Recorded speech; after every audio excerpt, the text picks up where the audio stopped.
7. The issue in common grace. A central fallacy in contemporary Calvinistic thinking comes to focus in the common grace issue. The problem, however, is not new, and the outcome historically has been monotonously similar.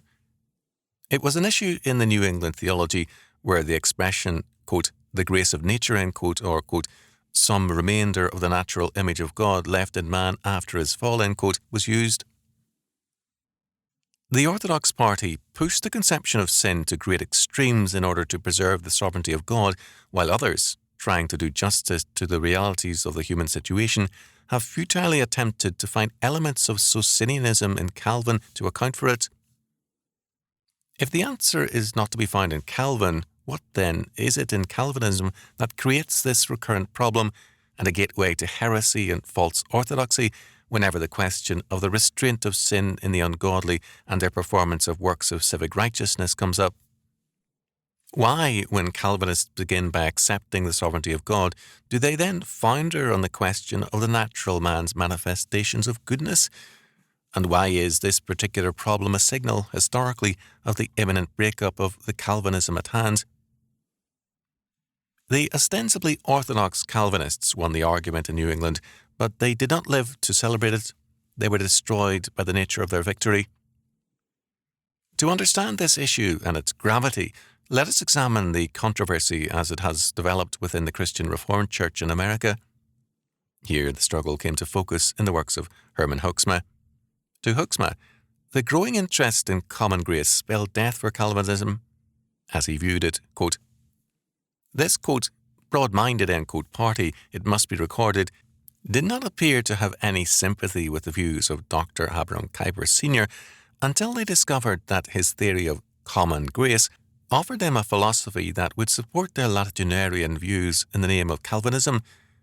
The antithetical conception of Kuyper they fairly disdained. Common grace became the warp and the woof of their life view. Quote, Calvinism, end quote, and quote, common grace, end quote, became synonyms. Only they that believed and emphasized the theory of common grace were the true Calvinists, and all that opposed them and refused to believe and proclaim this theory of common grace, they proudly and disdainfully branded as Anabaptists. By a dexterous hocus-pocus, Calvinism, always known the world over for its doctrine of predestination and particular grace, had been changed overnight into a philosophy of common grace. Those who made this discovery and propagated this conception of Calvinism were, generally speaking, the men of Religion and Culture, which was the name of a magazine they published and in which propaganda was made for the, quote, broader, end quote, views, end quote. Hoeksma thus clearly believed that the Reformed faith was at stake, and only by a denial of common grace and any so-called civic righteousness on the part of the natural man could that faith be maintained. The decision, however, went against Hoeksma in the Synod Action of 1924, and the 3 points on common grace were formulated by that body. The 3 points asserted, first, that God has a favourable attitude towards mankind in general, second, that there is a, quote, restraint on sin in the life of the individual and in society, end quote, and third, that, quote, touching the performance of so-called civic righteousness by the unregenerate, the Synod declares that according to Scripture and the Confession, the unregenerate, though incapable of any saving good, can perform such civic good, end quote. The controversy, however, did not end with the exodus of Hoeksma and the formation of the Protestant Reformed Church, nor was it limited to the writings of Hoeksma. The telling analysis of the controversy as made by Van Til brought the issue again to the forefront.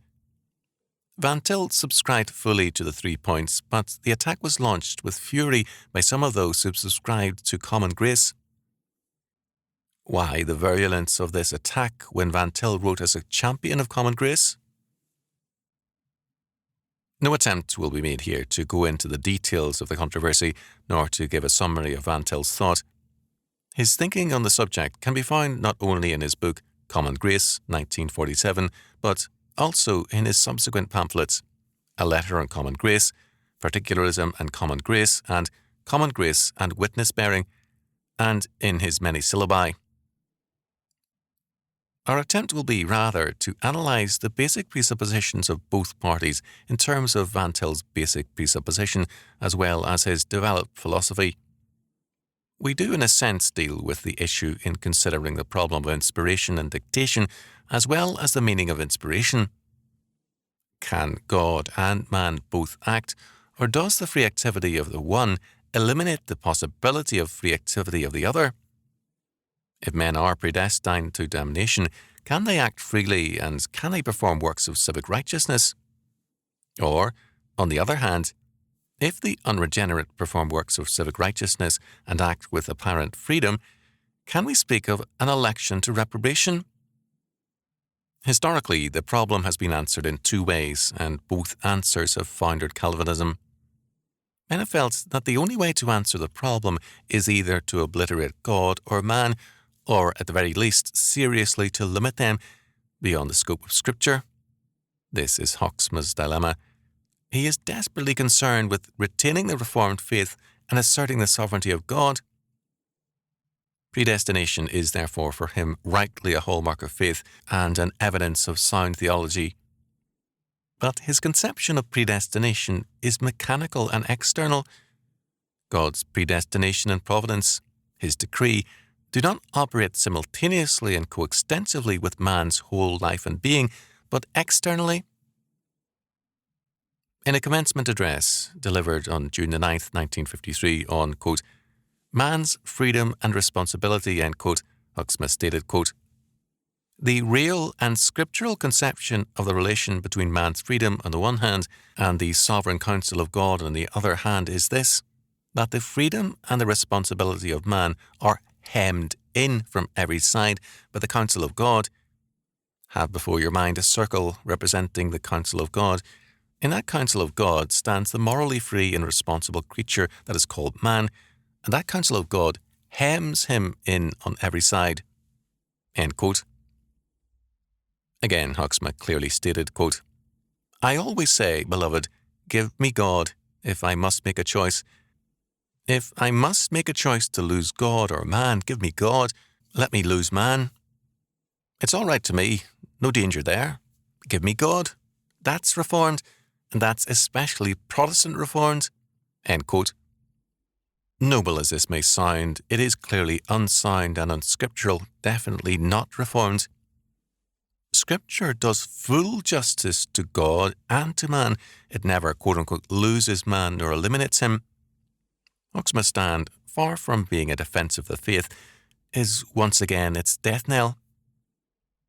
Only biblical thought can survive, and only biblical thought is realistic. Here we see clearly the recurring problem of defective Calvinism. It believes that God alone can act freely. For man to act freely is to limit God.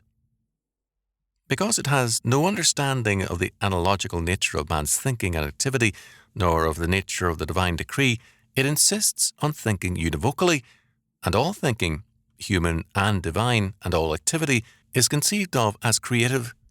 Thus man is made a rival to God in a very real sense, and a life and death struggle ensues in which one must obliterate the other.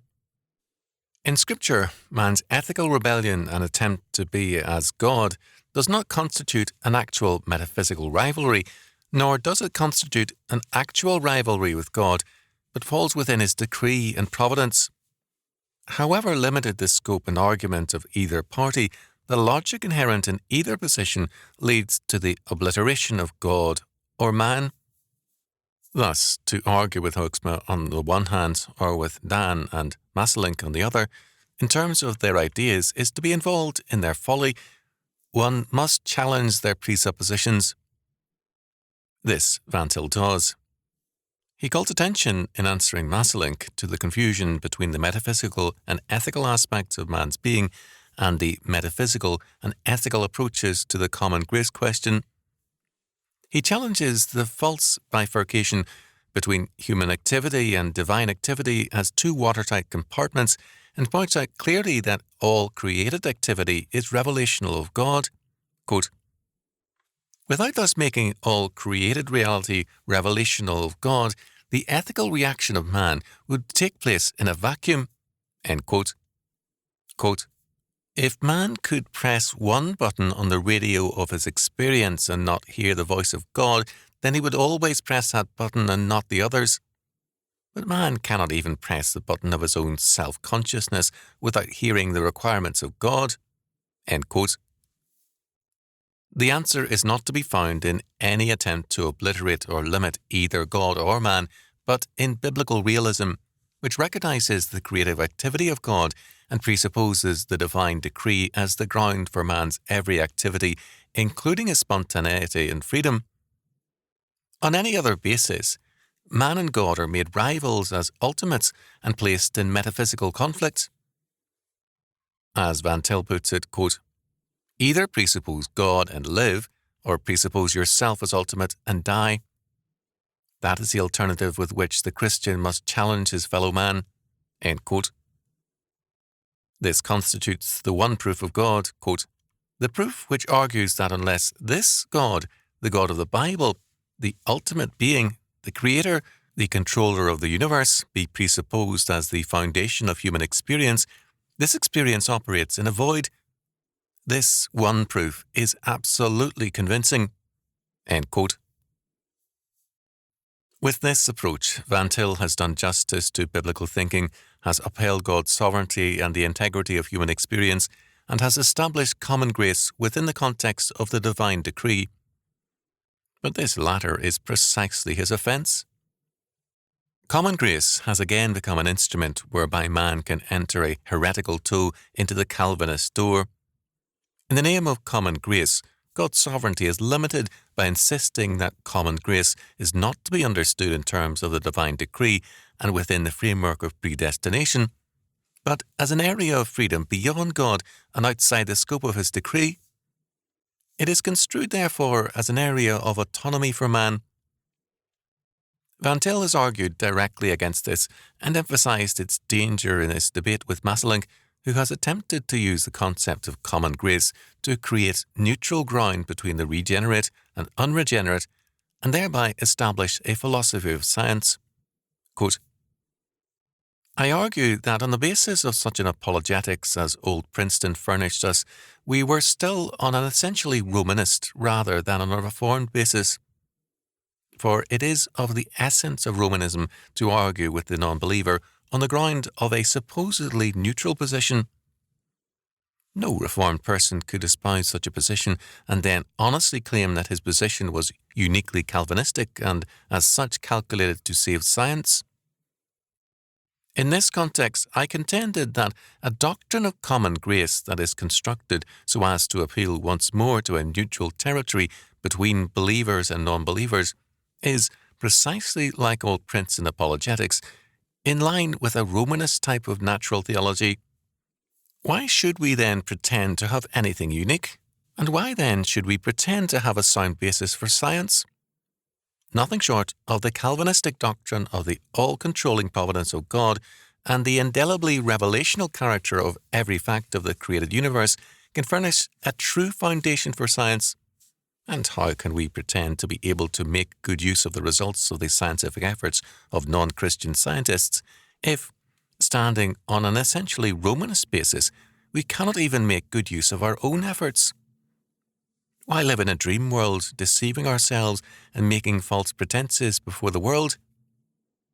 The non-Christian view of science, A, presupposes the autonomy of man, B, presupposes the non-created character, that is, the chance-control character of facts, and C, presupposes that laws rest not in God, but somewhere in the universe.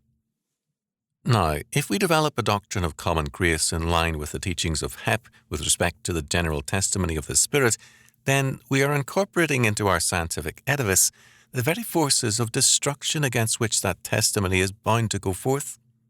End quote. The concept of neutral ground assumes an area of creation which is outside the government of God and can be interpreted without him and apart from him. For the consistently Christian thinker, there can be no possibility apart from God, who, quote, is not surrounded by, but is the source of possibility, end quote. Whenever and wherever an area of possibility apart from God is posited, and an area of brute factuality and chance, and this area accordingly made the area of common grace and common ground between man and man, then the doctrine of creation is set aside, and common grace is ultimately equated with common divinity and common being. Not all proponents of common grace on such grounds are aware of the final implications of their position. Many are earnestly convinced that it is a reformed faith they defend, but such, nonetheless, is the meaning of their stand. Calvin, as Van Til points out, distinguished between proximate and ultimate causes. Quote, historical causes have genuine meaning just because of God's ultimate plan. God reaches down into the self-consciousness of each individual. End quote. To those who believe that human and divine activity are both creative and that they cannot be simultaneous and coextensive, it is impossible to speak satisfactorily without surrendering either the sovereignty of God or the reality of secondary causes, such as the integrity of man's will. Their logic requires a surrender of either God or man. Let us, rather than try to meet the objector's desires for a supposed consistency in logic, not deny the fact of God's revelation of his general favour to mankind or the fact of God's wrath resting upon the elect. To meet the objector and satisfy him, we should have to deny the meaning of all history and of all secondary causes. We should need to wipe out the difference between God and man. To the objector, it is contradictory to say that God controls whatsoever comes to pass, and also to say that human choices have significance. Any attempt to limit the particularism of God's grace and decree and to establish possibility outside of God by saying that men can be saved or lost apart from God says far more than the objector is willing to say. Either God is God, or he is not God. Either he governs all things, or else, like unregenerate man, he struggles in an alien universe, seeking to impose his will on a hostile area of possibility. As Van Til summarizes it, quote, on this basis, God himself is involved in the realm of possibility. How then can he even make salvation possible for any one man, let alone making it possible for all men? If God is not the source of possibility, then he cannot make salvation possible for men, and if he is the source of possibility, then he is this source because he is in control of all actuality. End quote. We have seen that behind the common grace controversy lies the false alternative, either God or man. Hoeksema's answer was, quote, if I must make a choice to lose God or man, give me God. Let me lose man. End quote. The Synod of 1924 made such a choice impossible by its decision. Its decision, however, while wise, is only an elementary formulation. Even as the Apostles' Creed was an early statement of faith and fully valid, yet not definitive enough to eliminate heretical opinions on the nature of Christ, so are the 3 points of 1924, valid but far from complete. The creeds of Nicaea and Chalcedon were necessary to give more specifically the Orthodox Christology. They did not constitute a criticism of the Apostles' Creed, but were a development of the Orthodox faith. In like manner, the 3 points are to be regarded as only the beginning, but a valid beginning of the definition of common grace. Such a development is resented by those who are unwilling to think, even as in the early church many felt that Paul unnecessarily complicated the simple faith. Peter, in commenting on the fact that these unstable men distorted Paul's writings, aptly commented that they did the same also with the rest of Scripture. The 3 points, then, are a beginning. As such, they have wisely eliminated, as the controversy which precipitated their formulation required, those who, with Hoeksema, said, quote, let me lose man, end quote. Even as the supposedly orthodox party in New England, by turning total depravity into absolute depravity and by denying common grace, decided to, quote, lose man, end quote, so the current champions of a wooden and unbiblical orthodoxy are ready to drop man. On the other hand, however, the 3 points do not deal with the other party, those who are ready to say, as against Hoeksema, quote, If I must make a choice to lose God or man, give me man, let me lose God. The offence of Van Til's common grace was that, although affirming the decision against Hoeksma, he went further and pointed out that a biblical doctrine of common grace means also the exclusion of those who choose man to the limitation of God. On this ground, the heat and passion manifested against Van Til becomes understandable. By reviving the common grace question and extending its scope, he eliminated the hiding place of a group whose discrepancy with the faith had not yet been dealt with. Dan, in the name of Calvinism, objects to God's eternal decree as the point of departure and the ontological trinity as the basic principle of interpretation. Throughout his book, he finds the sovereign and self-contained God an abstract and incomprehensible starting point, and prefers instead a Christological or relational one. While himself assuming an existentialist starting point, he wildly charges Van Til with being an existentialist, a Kantian, and a follower of Kierkegaard. A fact which, if true, would certainly be welcome news to Barton Brunner, who find in Van Til their most formidable opponent. At Nicaea and Chalcedon, Christology was used as a line of defence for the natural man. Ostensibly in defence of now the humanity and then the deity of Jesus Christ, opinions were introduced which tended to the paganising of the gospel and the reassertion of natural man's rights by devious means. Since the Reformation, a new line of defence has been in process of formation, quote, the grace of nature, end quote, or common grace. The locale of the struggle has changed from age to age, but the battle remains the same. In Dan, we have a bold assertion of the rights of natural man against God. His attack has two central emphases. First, on the invalidity of the concept of the self-contained God in his decree as definitive for theology and a proper starting point, and second, that possibility and existence can be defined independently of God, and that man, accordingly, has possibilities apart from the decree of God.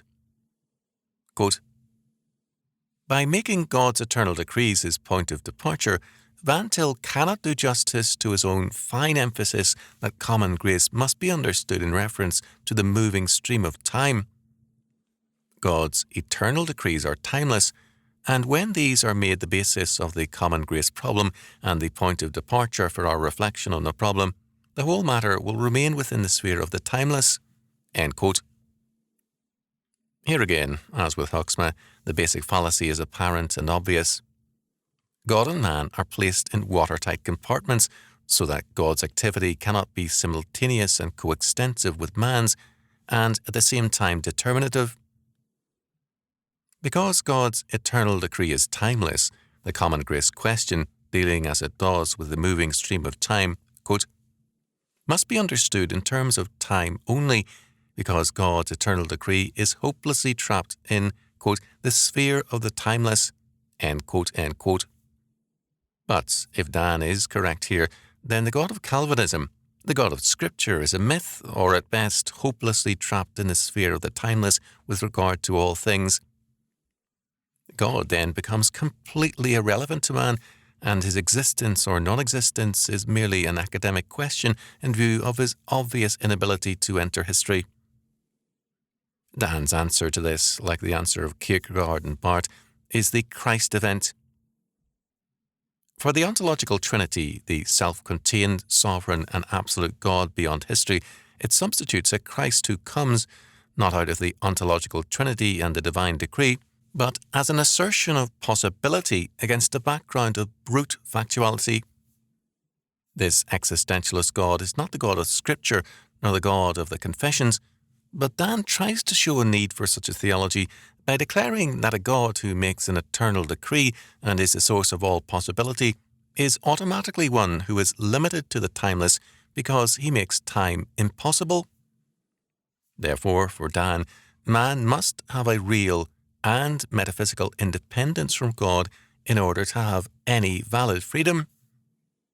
The divine decree and real obedience or disobedience are irreconcilable. The divine decree and human freedom are not to be both maintained. Possibility must be defined independently of God. How clearly he asserts this is to be seen throughout his book, so much so that he can consider the atonement itself not in terms of the divine decree, but in terms of possibility apart from God. Quote, "It is only by ignoring the real possibility that there are no real possibilities except those which already are or shall be actualized.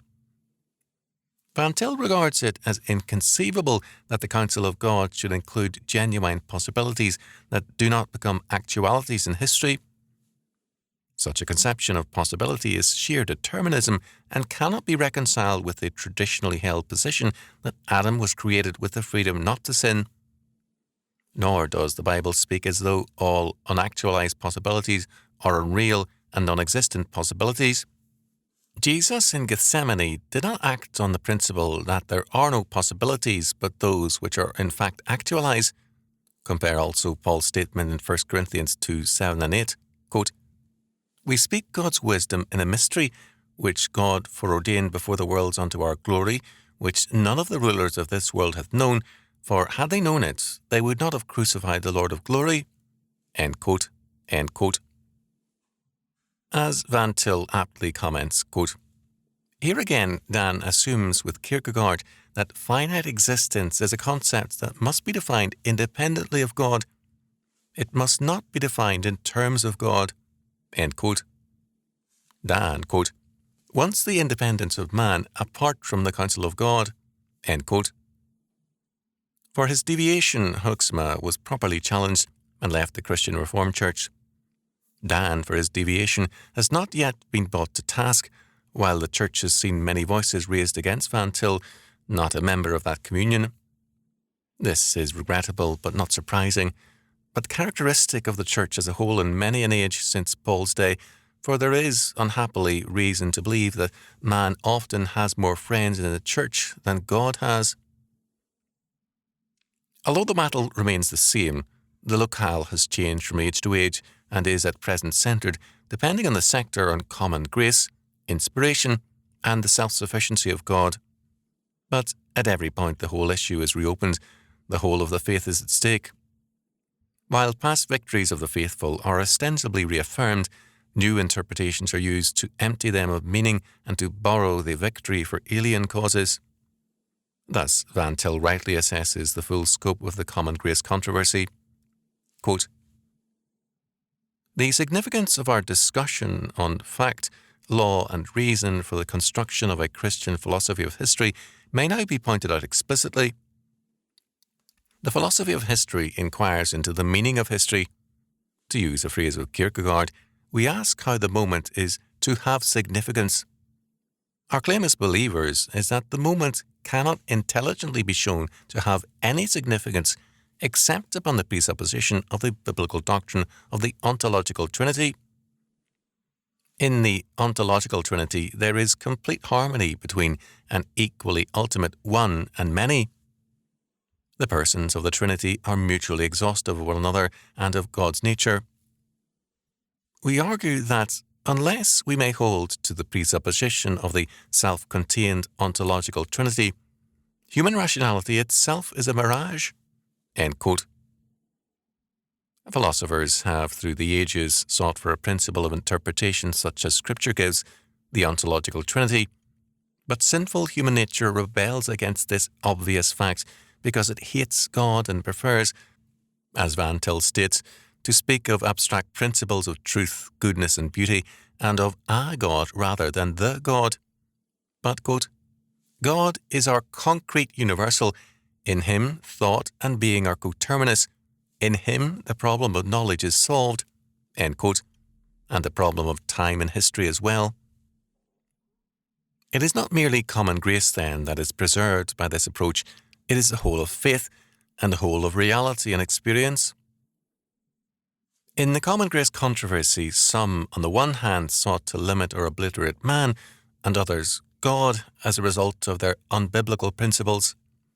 But in every deviation from biblical thinking, no matter how well-intentioned, there is a limitation or obliteration of some aspect of experience and reality.